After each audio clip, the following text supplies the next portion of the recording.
ये किस्सा उस इंसान का है जिसका नाम था रघु। रघु गांव का सबसे नफरत करने वाला आदमी था।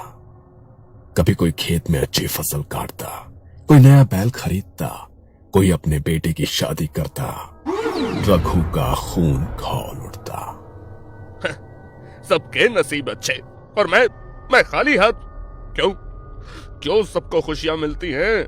क्यों ना मैं भी वो हासिल कर लूं जो इन लोगों के पास है। उसका मन हमेशा उल्टी चीजों की ओर खिंचता था। वो चाहता था कि सारी चीजें उसके पास आए और उसे कुछ करना ना पड़े। इसलिए कभी तांत्रिकों से मंत्र पूछता, कभी चुपके से काले ताबीज बनवाता। वो अक्सर रात में छत की तरफ अंधेरे में देखकर कल्पना करता कि एक ऐसी विद्या हो जो सब कुछ दे दे, दौलत, ताकत, जिंदगी। गांव वाले उससे कतराते। अरे उससे दूर रहो, रघु कभी किसी का अच्छा नहीं सोचता है। हाँ, भगवान ना करे उसकी नजर लगे, काम बिगड़ जाता है। रघु से दूर रहना, उसकी नजर लग गई तो बीमार पड़ जाओगे। दोपहर का समय था। गांव के बीचों बीच से निकलने वाली पुरानी पगडंडी पर कुछ लोग आ जा रहे थे। अचानक दूर से खड़ाओं की टक टक की आवाज आने लगी। लोगों ने देखा एक बूढ़ा बाबा, दुबला पतला शरीर, आंखें गहरी और चेहरा झुर्रियों से भरा, गले में माला और हाथ में लाठी लिए जा रहा था।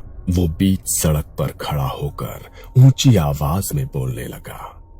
सुन लो रे गांव वालों, काला जादू खेल मत समझना और मृत विद्या वो तो मौत से भी गहरी खाई है। जिसने इसे साधा या तो अमर हुआ या काल मौत मरा। यह विद्या किसी का उपकार नहीं करती, बस बलिदान मांगती है। लोग ठहर कर 2 पल उसे देखते, फिर हंसते हुए आगे बढ़ जाते। अरे पागल बूढ़ा है, रोज नई कहानी सुनाता है। इसकी बातों पर कौन ध्यान देगा? चलो अपना काम करो। कोई रुका नहीं, लेकिन रघु के कदम वहीं जम गए। उसके कानों में अमर शब्द गूंज रहा था। उसकी आंखें चौड़ी हो गई। वो धीरे धीरे बाबा के और करीब आया। बाबा, ये विद्या सचमुच अमर बना सकती है? बाबा ने उसकी आंखों में झांका। उनमें न इंसानियत थी, न कोई दुख, बस लालच और पागलपन। हाँ, पर यह विद्या साधारण नहीं है। इसके लिए इंसान की आत्माराम हड्डी चाहिए, जिसे लोग 1.5 फुटिया कहते हैं। वो हड्डी उस मुर्दे की होती है जिसकी आत्मा अभी धरती से मुक्त नहीं हुई है। इसे उठाना मौत को घर बुलाने जैसा है। मेरी जान की फिक्र मत कीजिए बाबा, मुझे बस विद्या चाहिए, मुझे अमर होना है। रघु ने कुछ पल चुप रहकर बाबा को देखा, फिर एकदम टूटे हुए अंदाज में बोल पड़ा। बाबा, मेरी जिंदगी बर्बाद हो चुकी है। खेती बाड़ी में हमेशा नुकसान, घर वाले मुझे छोड़ गए, गांव वाले मुझे पत्थर की तरह देखते हैं। दूसरों की खुशियां मुझे खोए जाती हैं। मेरे पास खोने को अब कुछ नहीं है बाबा। मुझे बस ताकत चाहिए, मुझे ये विद्या चाहिए बाबा, चाहे कुछ भी हो जाए।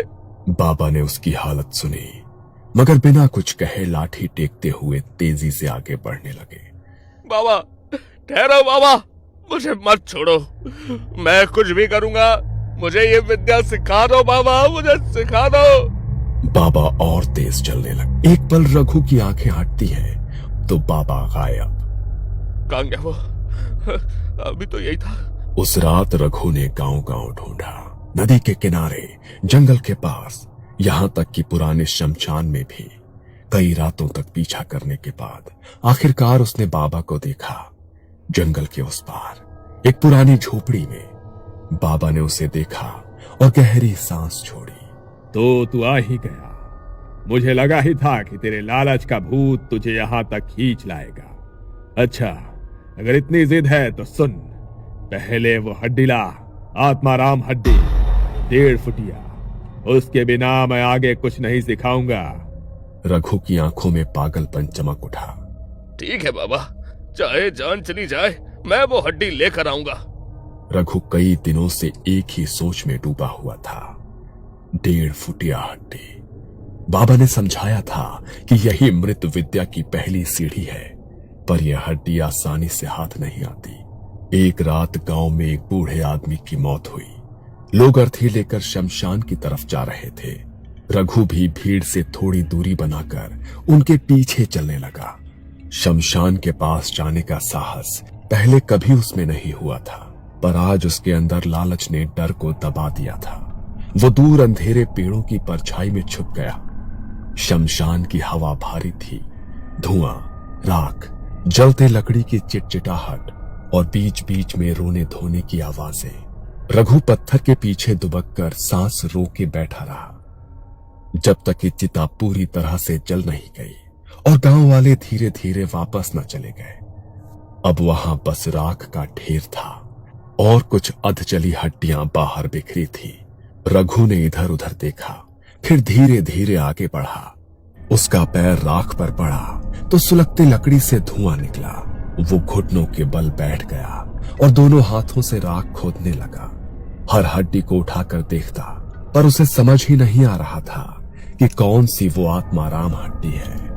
कौन सी है वो? बाबा ने कहा था बैठने जैसा आकार, पर यहाँ सब एक जैसा लग रहा है। उसी वक्त अचानक पीछे से टॉर्च की तेज रोशनी पड़ी। कौन है वहाँ? रघु का दिल धड़क उठा, चेहरा ढक लिया, पर चौकीदार की टॉर्च अब सीधे उसकी पीठ पर थी। रात के सन्नाटे में कौन मुर्दों की खाद खोद रहा है? रघु को लगा कि अभी पकड़ा जाएगा। वो झटपट भागा, अंधेरे में पेड़ों के बीच से निकल गया। चौकीदार पीछे पीछे दौड़ा, पर अंधेरे और झाड़ियों ने उसे बचा लिया। रघु हाफता हुआ गांव के बाहर जाकर रुका। उसकी आंखों में डर से ज्यादा गुस्सा था। ये हड्डी मुझे लेनी ही है, चाहे कुछ भी हो जाए। अगली बार भी वही हाल। गांव में फिर एक मौत हुई। दिन में ही छुप जाऊंगा, सबके जाने के बाद आसानी से उठा लूंगा मैं इसे। वो सबके साथ शमशान गया। लोग चिता सजाने में लगे थे और रघु भी रोता धोता उनके बीच खड़ा रहा, जैसे मृतक का कोई दूर का रिश्तेदार हो। धीरे धीरे लोग शव जलाने लगे। रघु धीरे धीरे किनारे सरकता गया। धुएं और मंत्रोच्चार में कोई उसकी ओर ध्यान नहीं दे रहा था। जब अंतिम संस्कार खत्म हुआ और धीरे धीरे लोग लौटने लगे, तब तक रघु वहीं दुबका रहा। रात गहराई और शमशान बिल्कुल सुनसान हो गया। उसने धीरे से बाहर झांका, बस राख और आधी जली लकड़ियों का ढेर। वो फिर से घुटनों के बल बैठा और राख कुरेदने लगा, पर इस बार भी हड्डियां उसे कुछ समझ नहीं आ रही थी। कभी कोई लंबी टांग की हड्डी हाथ लगती, कभी आधा जला जबड़ा। वो सब उलट पलट कर देखता रहा। अचानक पीछे से खांसने की आवाज आई। रघु का खून जम गया। उसने पलट कर देखा, चौकीदार फिर आ पहुंचा था। कौन है? अभी फिर कोई घूम रहा है क्या? रघु ने फिर भागने की कोशिश की, पर इस बार चौकीदार ने उसे साफ साफ देख लिया। अरे ये तो रघु है। मुर्दों की राख में क्या ढूंढ रहा है? चौकीदार ने गांव में बात फैला दी कि उसने रघु को शमशान में कई बार देखा है। गांव के लोग लाठियां लेकर उसे ढूंढने लगे। रघु गांव के सीमा पर अकेला बैठा मिला। मुर्दों की चिता लूटता है, गांव पर अभिशाप लगाएगा, मारो साले को। भीड़ ने रघु को पकड़कर घसीटा, लाठियों और पैरों से पीटा। उसके मुंह से खून निकला। आखिरकार गांव के बुजुर्गों और पंचायत ने फैसला सुनाया। अब तू गांव में नहीं रहेगा, निकल जा यहाँ से। रघु की आंखों में गुस्सा और सबके लिए क्रूरता थी, पर पागलपन और लालच और भी गहरा था। उसने दांत भींच लिए। विद्या मुझे ही चाहिए, चाहे ये लोग कुछ भी करें। गांव से निकाल दिए जाने के बाद रघु कई दिनों तक इधर उधर भटकता रहा। रात को भूखा सोता, दिन में इधर उधर घूमता, पर उसके दिमाग में सिर्फ एक ही चीज गूंजती रही, मृत विद्या, 1.5 फुटिया, अमरता। उसका शरीर कमजोर होता जा रहा था, पर आंखों में पागलपन और बढ़ गया था। फिर एक शाम उसे खबर मिली कि गांव में फिर किसी की मौत हुई है। ये खबर सुनते ही उसका दिल तेजी से धड़कने लगा। यही मौका है, अब की बार मैं हार नहीं मानूंगा। किसी भी हालत में वो हड्डी मेरी होगी। आधी रात चांद की हल्की रोशनी में शमशान चमक रहा था। चारों तरफ सन्नाटा और राख की गंध थी। कभी कभी उल्लू की आवाज गूंज उठती। रघु दबे पांव शमशान में दाखिल हुआ, पर तभी उसे एहसास हुआ कि चौकीदार शेर बहादुर भी वहीं चक्कर लगा रहा है। रघु ने एक बड़ा लकड़ी का टुकड़ा उठाया और झाड़ियों में छुप गया। जैसे ही शेर बहादुर पास से गुजरा, रघु ने पीछे से जोरदार वार किया और वो जमीन पर गिर पड़ा। आज कोई मुझे नहीं रोकेगा, अब मैं अपना हक ले ही लूंगा। वो राख की ढेर की तरफ बढ़ा। राख कुरेदते हुए उसके हाथ कांप रहे थे। कभी अधजली पसलियां हाथ लगती, कभी राख में दबी हुई हड्डियां, पर उसका मन सिर्फ उसी 1.5 फुटिया हड्डी पर अटका हुआ था। घंटों बीत गए, उसके नाखून टूटने लगे, उंगलियां खून से भीग गई, पर तब अचानक उसकी उंगलियों को कुछ अजीब सा स्पर्श हुआ। वो चीज ठंडी थी और बाकी हड्डियों से अलग। जब उसने राख हटाई तो सामने एक ऐसी हड्डी थी जो बाकियों से बिल्कुल जुदा थी। वो सचमुच बैठी हुई इंसान जैसी आकृति में थी, मानो राख के बीच कोई अधजला इंसान घुटनों को समेटे बैठा हो। रघु की सांस थम गई, उसकी आंखें चौड़ी हो गई। यही है 1.5 फुटिया आत्माराम हड्डी।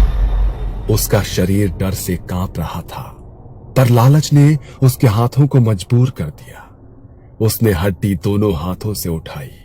जैसे ही उसने हड्डी उठाई, राख के ढेर से ठंडी हवा का झोंका उठा। आसमान में बादल छा गए, चांद की रोशनी बुझ गई।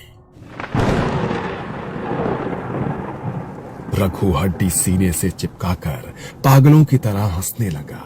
मिल गई, अब मैं अमर हो जाऊंगा। अब कोई मुझे रोक नहीं सकता, कोई भी नहीं।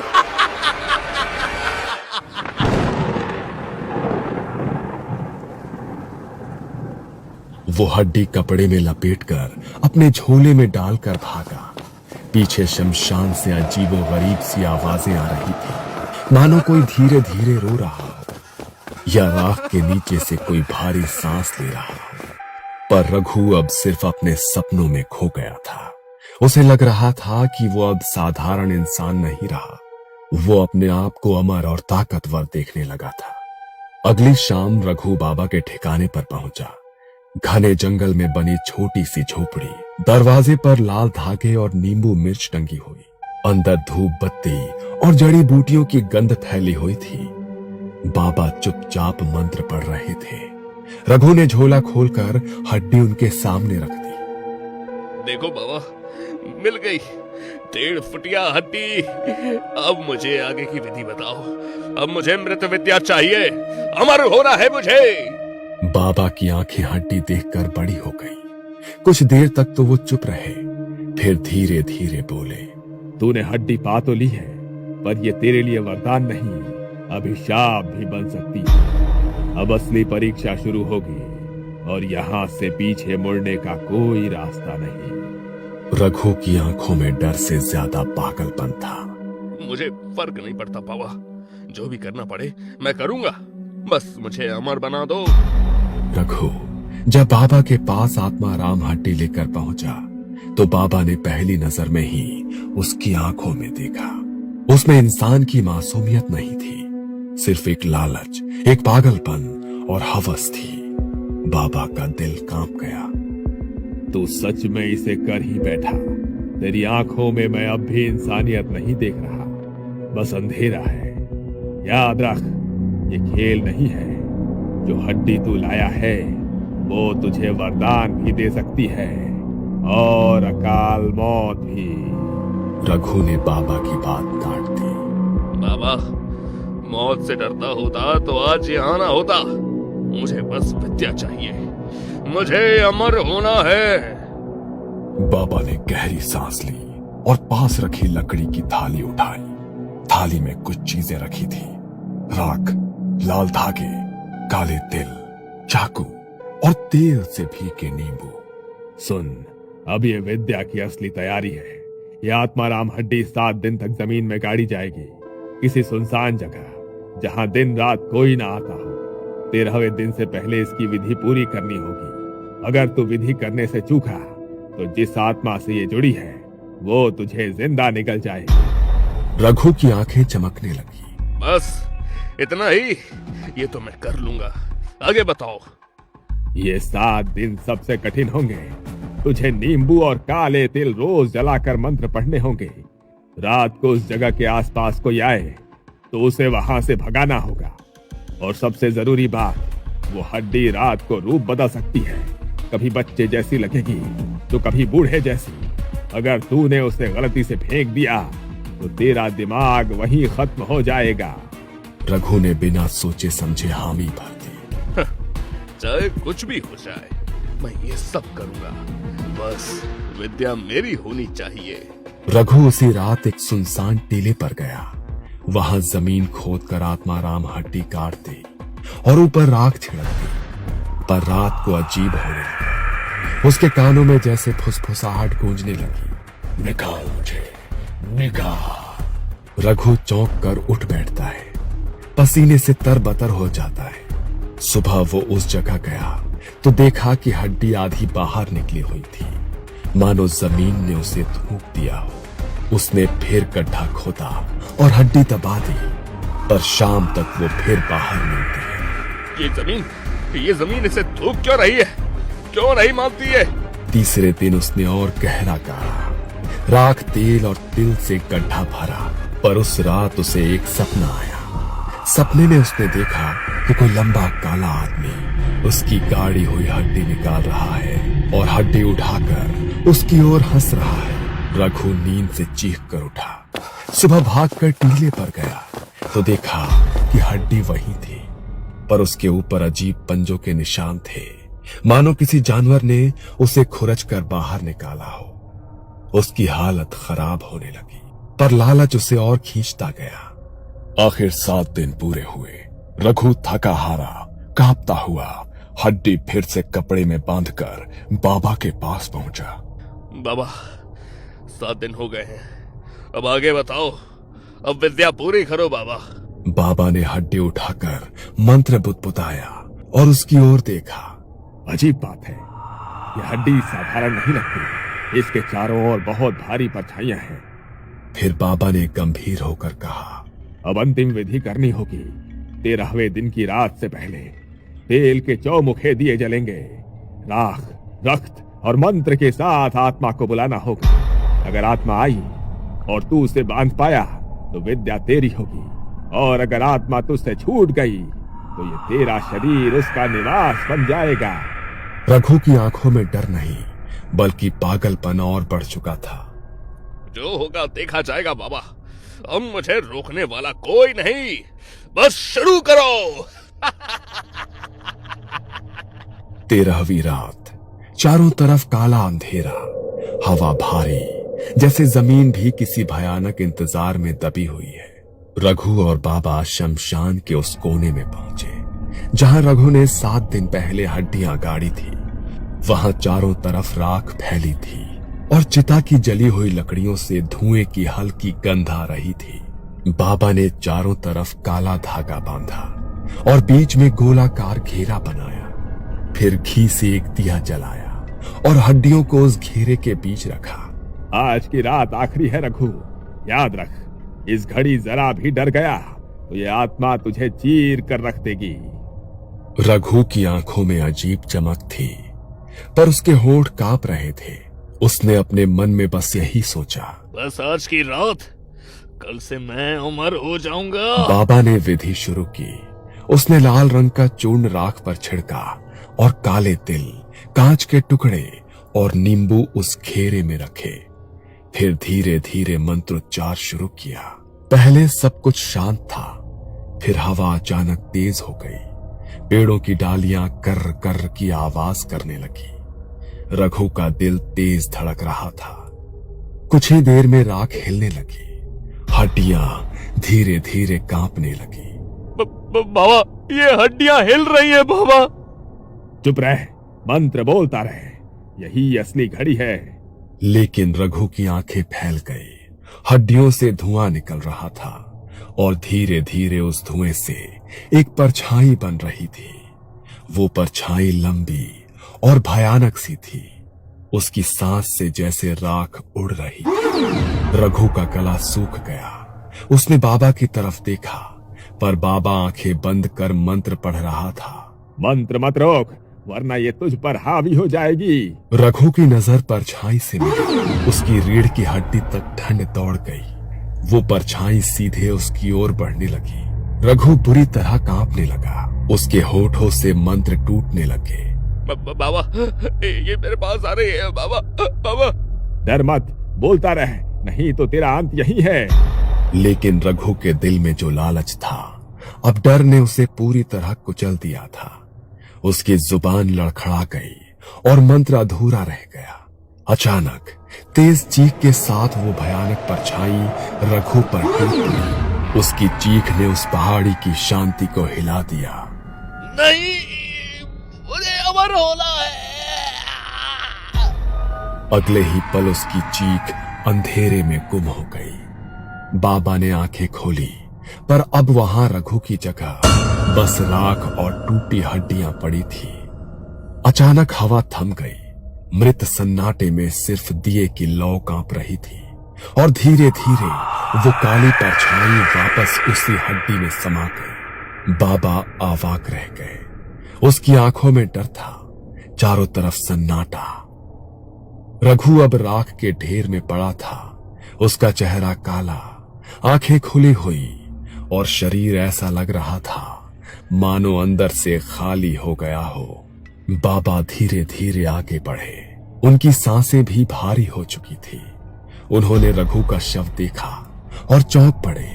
ये कैसे हो गया? आत्मा कभी इस तरह कब्र से निकलकर साधक को खत्म नहीं करती। कुछ तो गड़बड़ है। बाबा की नजर उस हड्डी पर पड़ी जो अभी भी घेरे में रखी थी। वो कांपते हाथों से उसके पास गए। जैसे ही उन्होंने पहली बार हड्डी को हाथ में उठाया, एक ठंडी लहर उनके शरीर में दौड़ गई। उनके कानों में किसी औरत, किसी बच्चे, किसी बूढ़े की एक साथ चीख गूंज उठी। ये सामान्य हड्डी नहीं है। बाबा ने हड्डी को अपने झोले में डाला और आंखें बंद करके मंत्रोच्चार शुरू किया। वो लगातार तांत्रिक बीज मंत्र बोलते रहे ताकि असली रहस्य पता चल सके। धीरे धीरे उनके सामने दृश्य खुलने लगा। उन्होंने देखा वो इंसान जिसकी ये हड्डी थी, उसके ऊपर पहले ही किसी ने काला जादू किया हुआ था और उसी काली आत्मा ने उस इंसान की जान ली। उसकी आत्मा पर कई और आत्माओं ने कब्जा कर लिया और उसी कब्जे ने उसे अंदर से खा लिया था। इसलिए उसकी आत्मा इतनी शक्तिशाली हो चुकी थी कि वो कभी किसी साधक के वश में नहीं आएगी। हे भगवान, ये तो शापित हड्डी है। इसमें एक नहीं कई आत्माएं बंधी हुई हैं। इसलिए इसी ने रघु की जान ले ली। ये किसी इंसान के बस में आ ही नहीं सकती। बाबा ने गहरी सांस ली। उन्होंने चारों तरफ देखा और जल्दी जल्दी मंत्र पढ़ते हुए हड्डी को फिर वहीं गाड़ दिया। पर उनके चेहरे पर एक डर साफ झलक रहा था, जैसे वो जानते हो कि यह हड्डी सिर्फ रघु के लालच का अंत नहीं, बल्कि भविष्य में भी किसी और की बर्बादी का कारण बनेगी।